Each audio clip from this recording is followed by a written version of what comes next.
Focus self centric, ego centric, narcissistic mentality. ఈరోజు ప్రపంచంలో సమస్యలు ఎందుకు వస్తాయి తెలుసా? ప్రపంచం అంతా నా చుట్టే తిరుగుతుందని ఎంతమంది భావిస్తారు? ప్రపంచంలో జరిగేవన్నీ నా చుట్టే, అందరూ నా గురించే అనుకుంటున్నారు, నా గురించే మాట్లాడుకుంటున్నారు, ప్రపంచం అంతా నా చుట్టే తిరుగుతుంది. ఇంకెవ్వరికి పనిపాట లేదండి, ఎవరికి పనిపాట ఏమీ లేదు. నీ గురించే ఏం చేస్తారు? మాట్లాడుకుంటూనే ఉంటారు. ఎంత సెల్ఫ్ కాన్షియస్ అయిపోయాం మనం అంటే, చూడండి, మందిరంకి ఎంటర్ అయితే కూడా ప్రపంచం ఎప్పుడు మన చుట్టూ తిరగదు, ప్రపంచం ఎవరు ఇంకొక వ్యక్తి చుట్టూ తిరగదు. ప్రపంచం తిరిగేది దేవుని మహిమ కొరకు తిరుగుతుంది.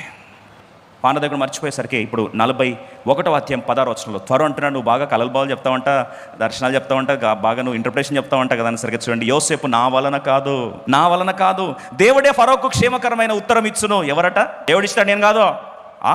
మొన్నటిదాకా నేను నా ఏంటండి మార్పు? బాగా దెబ్బలు పడ్డాయి. 2 సంవత్సరాలు మర్చిపోయారు. మరి ఆశ్రయించిన వాళ్ళని మర్చిపోతే మొండి చేసి చూపిస్తే నాకు ఇట్లాంటి రిలేషన్ రాకపోతే ఏమొస్తుంది?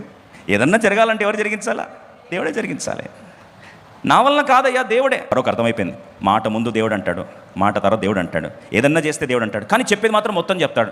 ఇప్పుడు అంటాడు చూడండి, ఫరో అంటున్నాడు, దేవుడు ఇదంతయు నీకు తెలియపరచను గనుక. ఇక్కడ టర్నింగ్ పాయింట్, ఇక్కడ జీవితం మారిపోయింది. ఇక్కడ ఒక అనామకుడు చివరికి ప్రపంచాన్ని వాడు ఎలా మారిపోయాడు?